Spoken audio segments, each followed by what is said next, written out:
जय हिंद। मेरे को बहुत अफसोस है कि जो पहलगाम में जिस तरीके का कायराना हमला, आतंकी हमला हुआ है, निहत्तों पे, निर्दोष पे, मासूमों पे, मजलूमों पे, जो केवल वहाँ पर उनकी गलती क्या थी? उनकी गलती ये थी कि अपने ही मुल्क में वो छुट्टी पे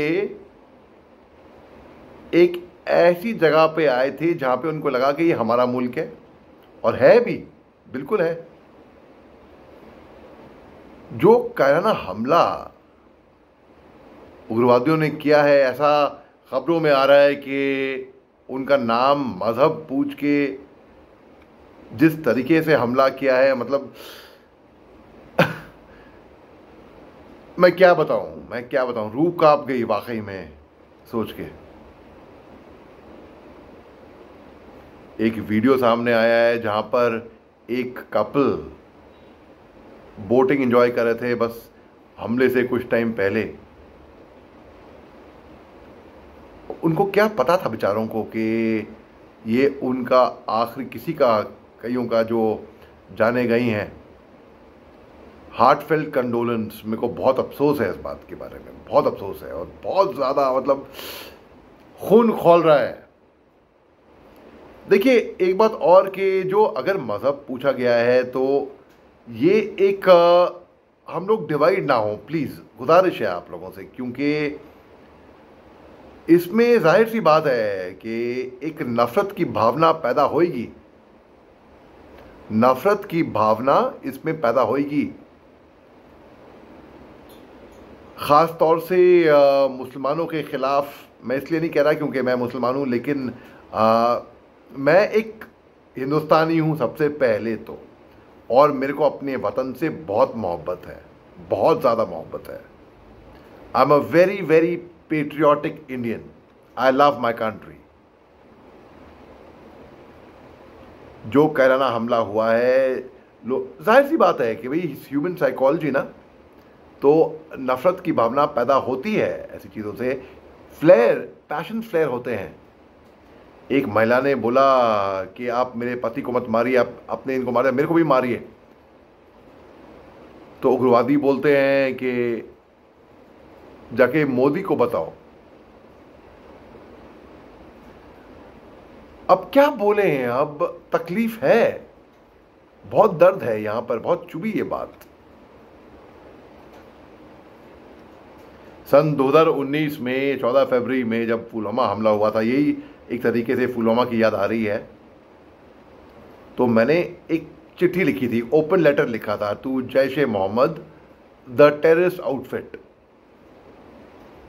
और मैंने बोला कि ये लोग मुसलमान नहीं हैं, ये लोग मुसलमानों के ही सबसे बड़े दुश्मन हैं।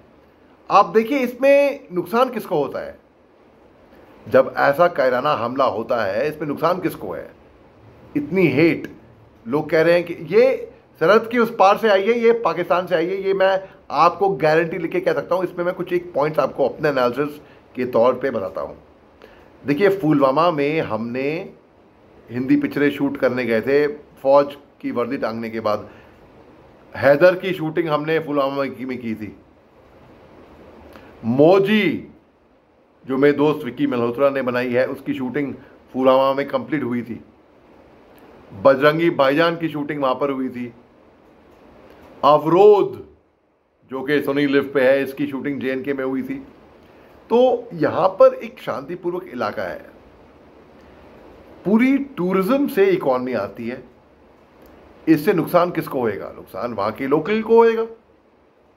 तो और वहां के लोकल कुछ ज़्यादा सपोर्ट करते भी नहीं है। लेकिन मैं ऐसा मानने को तैयार नहीं हूं कि सरहद के उस पार से भी अगर कोई लोग आते हैं, खाने पीने का, रहने सहने का कुछ तो सपोर्ट मिला होगा ना कहीं से। भलाई बंदूक की नोक पे, भलाई कैसे, भलाई डर से, भलाई मोहब्बत से, हमदर्द कुछ होंगे, कोई सपोर्ट, किसी ने तो सपोर्ट किया होगा। कल एनआईए की टीम वहाँ पे पहुँचेगी, वो सपोर्ट, वो तहकीकात करेगी। लेकिन सपोर्ट, मैं तो बोल रहा हूँ जो मिलिटेंट हैं और जिन्होंने इनको सपोर्ट किया, लोकल सपोर्ट दिया, ढूंढ ढूंढ के, खदेड़ खदेड़ के इनको बख्शा नहीं चाहिए किसी भी हालत में, किसी भी हालत में। इसकी सख्त के सख्त निंदा होनी चाहिए और जितने भी देश के मुसलमान हैं उनको इसके खिलाफ, इस उग्रवाद के खिलाफ बोलना चाहिए सोशल मीडिया पे भी, ताकि लोगों को लगे कि भाई कि इसमें ना, as a Muslim I feel bad यार। मेरा मजहब इंसानियत है, ह्यूमैनिटी है।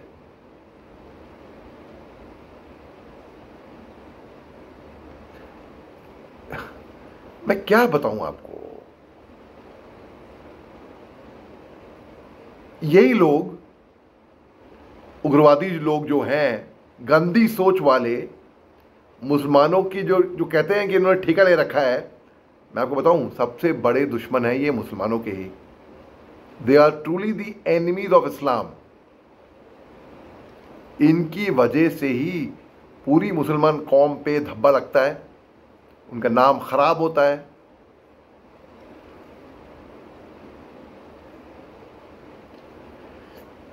पाकिस्तान में इस टाइम पे आप देख लीजिए बलूचिस्तान के क्या हालात हैं।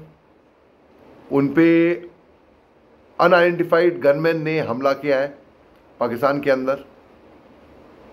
अभी 4 दिन पहले उनके chief of army staff general Asim Munir ने एक आपत्तिजनक, एक बेशर्मी से इतना घटिया, घिनौना बयान दिया था। आप सब जानते हैं क्या बयान था वो डिवाइड करता है हिंदू को और मुसलमानों को। हम सब एक हैं, खून हमारा एक है, हिंदुस्तानी। इनके नापाक मंसूबों से हम डिवाइड ना हो, नहीं तो हम क्या होएगा ना, हम इनके नापाक मंसूबों पे और we'll give in to the bad intentions। इनकी नापाक जो सोच है, जो गंदी सोच है, घटिया सोच है, घिनौनी सोच है, उस पे हम उनको और हवा देंगे। तो हमको एक साथ, यानी कि हिंदुस्तानी होकर, ये जो आतंकवाद है इससे जूझ रहे हैं हम, लड़ना पड़ेगा हमको, इसके खिलाफ आवाज़ उठानी पड़ेगी। भलाई कहीं पे भी अपने अपने प्लेटफॉर्म पे एजुकेट करो लोगों को, बताओ हम शांतिपूर्वक मुल्क हैं, हम किसी को छेड़ेंगे नहीं, लेकिन अगर किसी ने हमको छेड़ा तो उसे हम छोड़ेंगे नहीं। 99 में कारगिल के वक्त में जो पाकिस्तानी घुसपैठी बनकर आए थे ना सिविल ड्रेस में, उनको जब हिंदुस्तान की सेना ने उनको मारा था, पाकिस्तान ने उनको लेने से इनकार कर दिया, ये बोल के कि हमारे लोग नहीं है, हमारे फौजी नहीं है। जो अपनी फौजियों के शहादत पे, मैं क्या बताऊं, जो उनको पहचानने से इनकार कर रहे हैं, फौजियों को जिन्होंने अपने वतन के लिए जान दी थी, ये तो उग्रवादी क्या बात है। उग्रवादी तो ऑब्वियसली पाकिस्तान कबूल नहीं करेगा। सब जानते हैं पाकिस्तान आईटी में माहिर है, ठीक है ना। आईटी यानी कि इंफॉर्मेशन टेक्नोलॉजी नहीं, international terrorism. Osama bin Laden इतना खूंखार आतंकवादी कहां पाया गया? पाकिस्तान में ही पाया गया ना। वो उसको पनाह किसने दी थी? पाकिस्तान में मिली थी। एक लोकल आदमी ऐसा पहलगाम में अपनी इकॉनमी डाउन करने के लिए नहीं करेगा, मुझे लगता नहीं। सरहद के उस पार से उसको क्या घंटा फर्क नहीं पड़ता उसको। This is to demean the position of the Indian Muslims who are very patriotic. Yes, I am very patriotic. मैंने जिस दिन फौज की वर्दी पहनी, भाई हमारा फौज में धर्म होता है, हमारे जवानों का धर्म, हमारे ट्रूथ का धर्म। I am from a pure Rajput पल्टन। I followed the Rajput traditions and customs. Yes, I have been in Mandir Parade. I know the Durga Mata Aarti, Karni Mata Aarti by heart, which we do in the regiment. बल्कि मैं अभी अपना raising day अपने diamond jubilee से वापस लौट के आया हूँ मैं, और वहाँ पे बड़े शान से, बड़े फ़ख्र से राजपूत ट्रेडिशन फॉलो करे, मदर परेड में थे। तो प्लीज़ आप लोग, आप सबसे गुजारिश है कि बांटने मत दो प्लीज़। ये गंदे लोगों की सोच है, इस पे कड़ी से कड़ी एक कार्रवाई होनी चाहिए। हिंदुस्तान जिंदाबाद, भारत माता की जय, जय हिंद।